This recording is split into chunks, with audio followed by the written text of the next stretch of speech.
And another disaster, and I'm dead again. Right, start of the game, 4-0. Oh no. But let me fast forward, guys. And I want to show you guys, with some good playing from behind fundamentals, these kinds of games are actually winnable. So I'm just going to fast forward here. Before we get into the 20 minutes that led up to this point, this can be the turning point of the game. And again, once again, guys, we didn't win this game. But I just want to show you guys that, like, the game is not over there. Playing from behind is essentially, if you don't know who I am, my name is Coach Leo. I am an ex-pro player and challenger jungler, and for the past year, I've been helping hundreds of players just like you achieve their rank goals. If reaching your potential is something you are interested in, you can check the links in the description below. What is up, guys? Coach Leo here. Little bit of a laid-back video today. I'm going to be discussing the jungle fundamentals that can make Doom games winnable, and we're going to be talking about specifically a question I get actually asked a lot, which is, you know, the idea of like, why do we only ever, what are content creators and coaches and stuff like that only ever upload games that we're winning? You know, so I'm going to comment like this, which, you know, has some validity too, to be fair. And I think that the reason, which I'm going to be trying to clear up some things, as well as actually show you guys how to actually, you know, fundamentals that are really, really important when playing from behind. This is going to be looking at a game that I played. And again, the result of that game that I played was actually a loss. We actually ended up not winning the game. But I think just firstly to get into things is like, it's important to know how to play from behind. But the reason why most, you know, like myself, we focus on like early game, we focus on how to actually snowball and these kinds of things is because why we get behind is more important, right? Like why we fall behind in a game is more important than, well, what do we do now that we're actually behind? Okay, it's still important to actually know what to do from behind. It's going to change some losses to wins. Then we have to talk about the whole idea about bad teams. You know, bad teams are not every game. So recently I've been playing, grinding a bit of ranked. And, you know, I always have the rule, right? In 100 games, 15 of them, or 15, 20, however you want to say, are wins, 15 of them are losses, and then 70% kind of your control games, where if you play really well and you're main champion and you're locked in, you should be able to win most of the 70 control games. And, you know, 15 wins, 15 losses. Of course, we always think about the games that we have the inters. We always think about the games where, you know, people are running it down, or, you know, we have like useless lanes.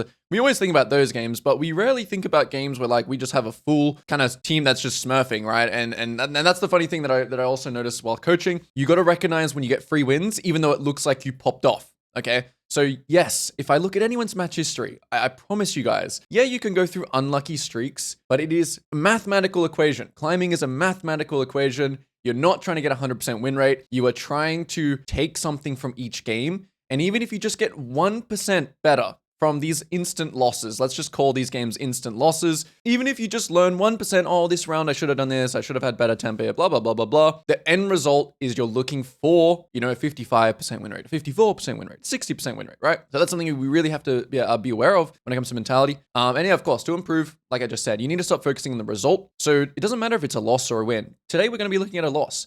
But there is a bunch of really, really good things for myself that I can review and I can take. And yeah, let's get straight into it. So in this game, right, I just want to show you guys, firstly, how it started, okay? The game didn't start out too good. Let's just say that much. Okay, we cleared a top side. We look for the top gank. Jace respects. Again, this is like high elo and versing. This nearly was actually really, really good. I think he was some Chinese booster, which I had played against a lot, which is good for me, good practice, okay? Again, you want to verse players that are good because they're going to punish you for your bad habits. We go for a skirmish here. I misplay it.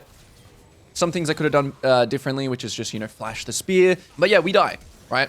We try and play it. This is going to happen to you, right? Not every game is going to be like you see on the YouTube, right? Everything goes smoothly. Everything works. Everything's great, right? Not every game is going to go like that. And that's what we're trying to do in this video. And what can you take from these kinds of games where it doesn't? So we keep watching. We die again here.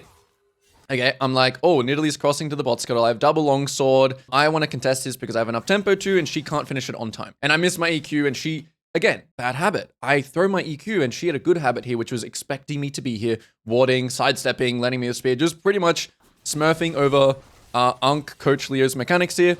He fights me. He has Conqueror. He knows his limits, his bot lane moves. I wasn't paying attention to that. And another disaster, and I'm dead again. Right, start of the game, 4-0. Oh no. But let me fast forward, guys.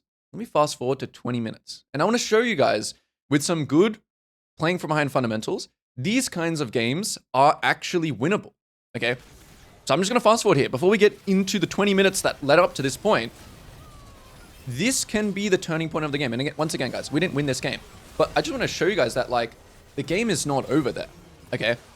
Playing from behind is essentially, Well, the way I think about it is if the enemy team plays perfectly, you're going to lose. So one of the main things that we're going to be talking about, or these are the main fundamentals we're going to be talking about in this video, which is our minimizing habits and trading, making plays with numbers advantage, waiting for enemy mistakes, and not compensating and overforcing, which I actually did do in this game, which is something for me to review. Okay, so let's go back. So we died twice. All right. Sucks, okay? The number one thing when you die, by the way, is you need to think about what's next. Like I always say this to the students that I coach, the players that I coach. I always say, okay, you die, you need to not think about what you did wrong. And it's very hard to do that, you know? But, you know, if Nidalee used flash here, ping Nidalee's flash. Topside, when I died to Jace, I didn't actually ping his flash. So I didn't actually, and I knew he used flash, and I know his flash at the same time as mine. So the thing that I'm thinking about this round is, okay, the game is normal. Okay, there's no difference between playing from behind and playing from ahead. Well, there is a difference. The difference is, you don't play any differently is what I'm saying.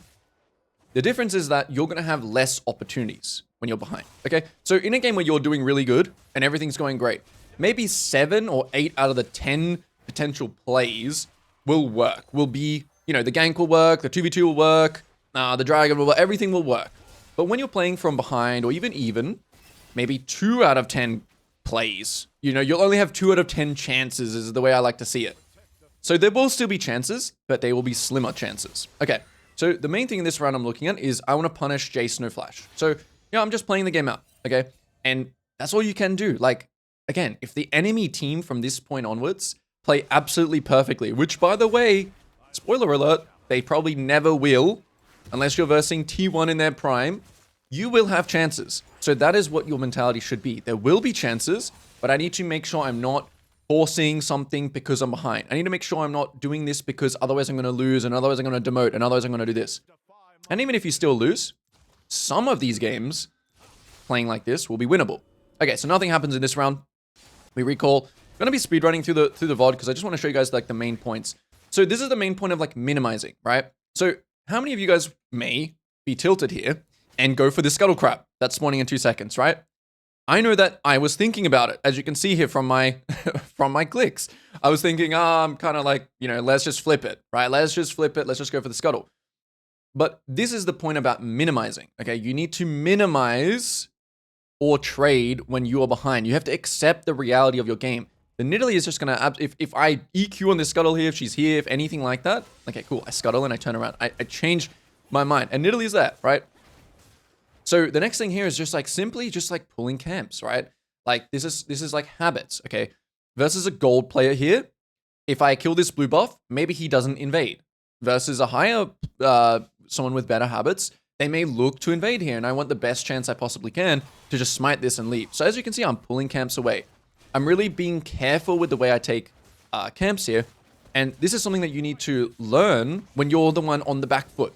Okay, like something that is really, really telling about a good player or a good jungler is how they play when they're actually on the defense.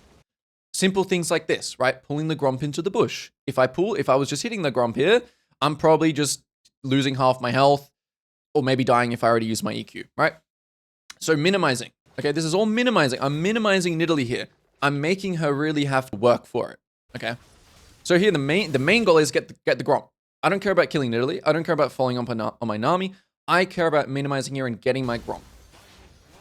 Okay, cool. So some stuff happens here. I use a little bit of time here just to defend on this wave. The game looks absolutely doomed. This guy's absolutely aimbotting me with every single spear. And so here comes my next thing. So we actually make a play here.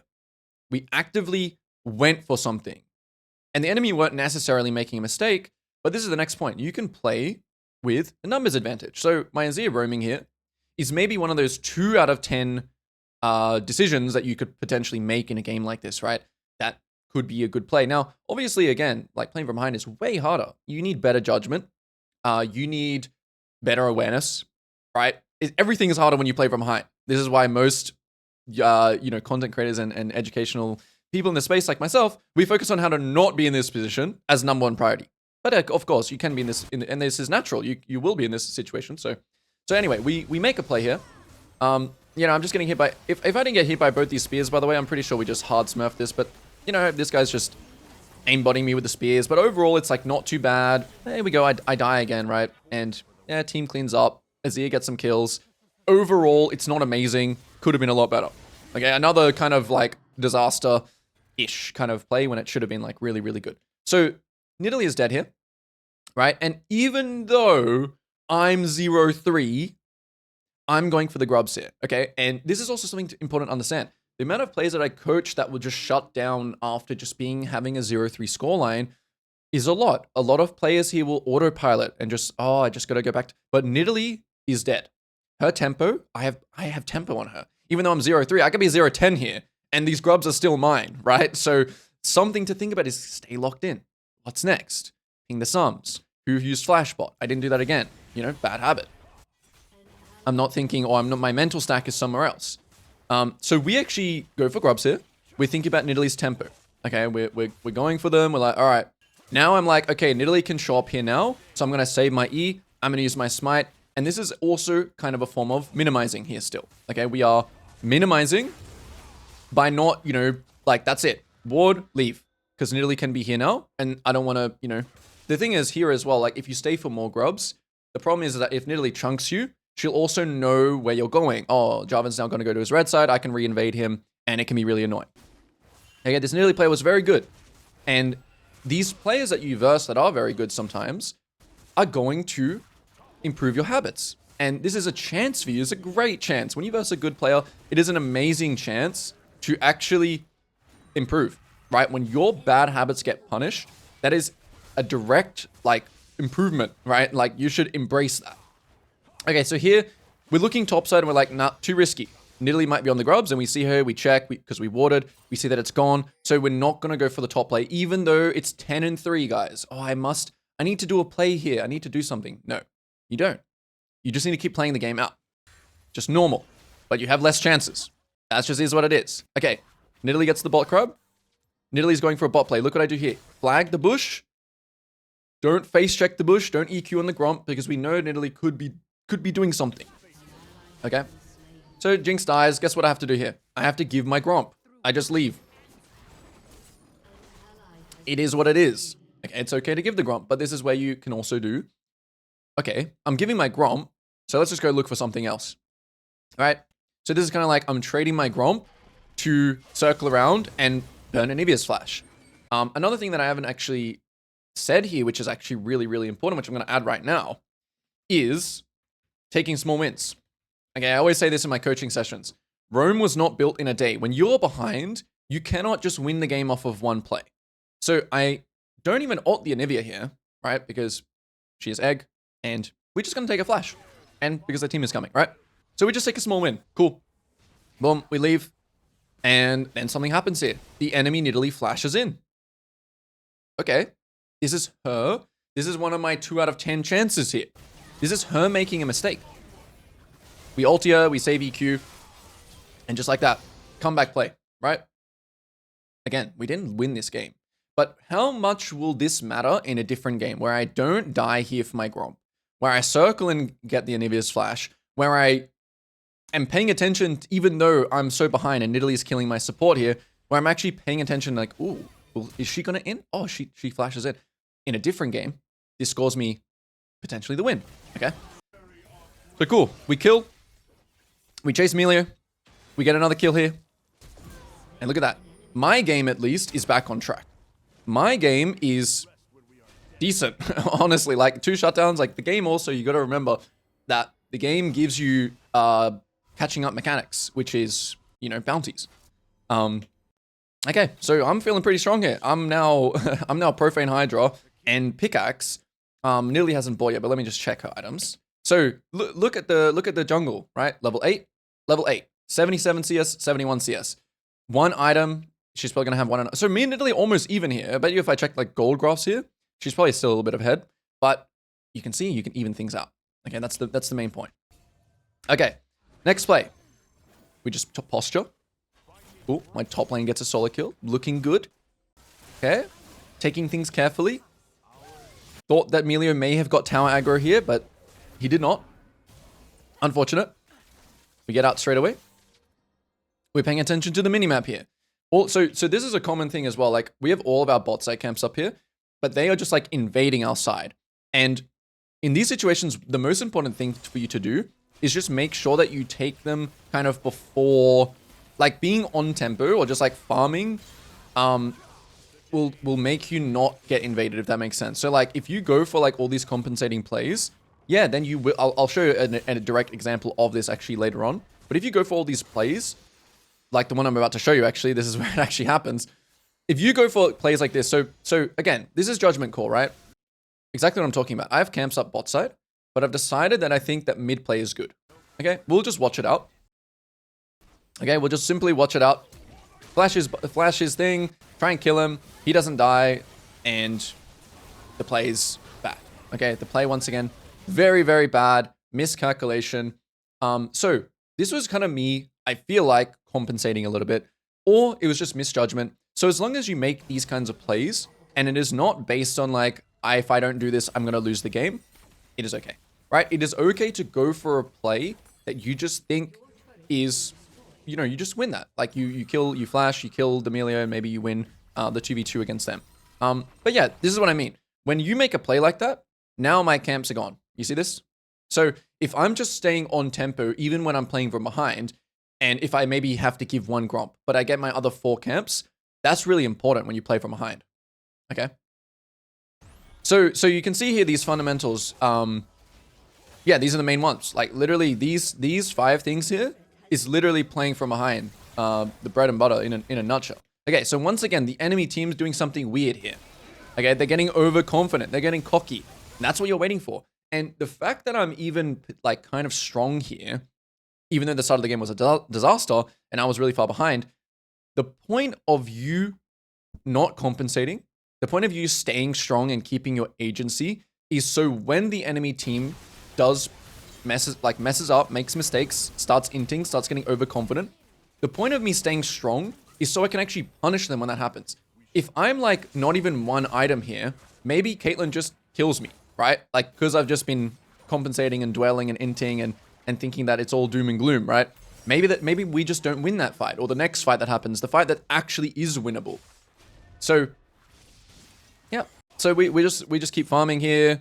Top lane dies. We look for a little int check on Jace. Doesn't happen. Again, Anivia looks like she's, you know, inting now. So then we'll go for another kill here. Cool. Then Rome wasn't built in a day, so we don't look to instantly chase. We don't really look for more straight away here. You can see that, right? We don't look to like over, you know, it's not just one now just because we killed Anivia. We base, we buy items, and again, yeah, you guys can't tell me that the enemy team are T1 in their prime, right? They're gonna make mistakes, but if you are not strong here because of inting, because you were compensating previously, you will not be able to carry the situation. Okay? So Jinx didn't realize Rome was not built in a day. She tried to chase. The enemy is still actually really strong. So that's it. One last play here, right? A little bit of creativity. Once again, the enemy team. So once they make the mistake, like this Anivia, that's when you strike, right? That's when you look for the play. Now, Nidalee actually tries to compensate here a little bit.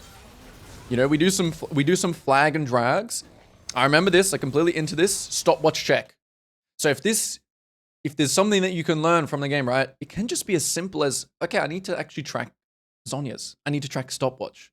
I need to track it better. You know, a small habit I could see this game is like, okay, I need to just play around Nidalee spear better, and I need to play around like stopwatch better. So in the next fight that you see, which is the fight that I showed at the start, I did immediately learn from that fight about that. And now, you know, we again, this is another thing about trading, right? Like, I'm in her jungle here, right? And this is another way you can look. So let's just take a look at the map from this point, right? Just gonna speed it up a little bit. Put it on 2 times. Okay, Nidalee's bot. So I'm already understanding here that most likely this is all gone. It just is what it is. That's just the reality. And Drake too, and Scuttle. Everything here is exploding, no matter what. So I need to look to trade something. So you'll have these options. You can match Drake. Okay, that's obviously bad because, as I just said, it's exploding. And Azir died and we're way far behind. We can minimize, which is try and take our camps while they take Drake or whatever. But it's already, you know, we're already on the opposite side of the map. And of course, she could also take our camps first. Or we trade. Okay, these are the 3 pillars of your decisions in League of Legends in general. Trade, minimize, or match. Match when you're stronger, minimize when you're on the same side and you're weaker. trade when you're weaker and you're on the opposite side. So that's what we do here. We trade. I just backping my team and I say, you know what? Good luck. We lose that tower. Cool. Good luck. My Azir now spawns. So we want to quickly kill this camp and then base.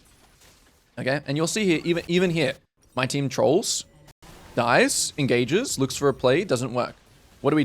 Do we EQ in here right now? Do we compensate? Do we ult? Do we do anything? No, we just chill. We chill. We chill. And because we chill, guess what happens? Because we chill. If you guys can guess, you win a prize. Because we chill and we don't do anything stupid and we still have our ult here, we then catch the Anivia being stupid again, right? Like they go on Drake. So we can almost see again, same kind of fundamental. I have to give my Gromp. We kill Anivia on the first play when we got his flash. We give Drake, but we trade Anivia's life for it. Okay. The enemy team are also going to get bored. Okay. You gotta remember that. They're going to get bored. And here again, right, we're going to take the Scuttle first. We're actually getting some control of Baron, which is going to help in this play because we have control of Baron. And we just kill the Jace. They're just inting. We're just looking for picks. Once again, look at my items here. Like, can you guys even believe it? Like, just based on us having basically 3 losing lanes. And I'm actually still strong in this game. All right. Once again, we lose this game. I want to show you guys, like, hey, it happens to me too. But the thing is, I will win way more games than maybe you will because I actually have a chance to win this game. Whereas if we just think it's all doom and gloom because we're 0-2 at the start, then we will never win. We'll never win any of these games. You know, even if you win like 5 out of 10 of games like this, or even 4, or even 3, that's good. And then we get back to this last play, which is, you know, the ultimate, like, okay, this is the time where the game can get completely swung on its head. We have numbers advantage here. The enemy go too fast. We actually wait for the Zhonyas this time. We land a big EQ. We do a lot of damage because we're actually really strong. And yeah, we don't actually get anything from this. This is the next play that happens. That was a bit unfortunate. EQ, he flashes. Anivia OP. I'm stuck. And yeah, I'm not really gonna review the rest of the game because I believe that we just kind of, we probably lose. Yeah, we just get caught. I go for the top play. And so you can still lose a game like this, right, guys? Like, you can still just lose. That's just League of Legends. Unfortunately, that's what you've signed up for. Your Jinx can still just randomly get caught. Your Ambessa can get caught. You can, you know, get outplayed from the Anivia and all those great things that you've done. It feels like, wow, what's the point? Why did I even try this hard? But I can guarantee you, okay, go back to that match history. I can guarantee you, you will win more games that you're behind. Or you just win more games in general, right? Like, obviously, these fundamentals also apply if you're even winning. Like, if I'm like 10-0 this game, the fundamentals are still the same. Like, you have to adapt to your team and play with the cards you've been dealt. But yeah, we lose, right? We lose. And that's how it is sometimes. So if you're able to learn something from this video, leave a comment down below. Leave a like. Consider dropping a sub. Helps me out a lot. And I'll see you guys in future content. Future educational content. Stay tuned. Peace.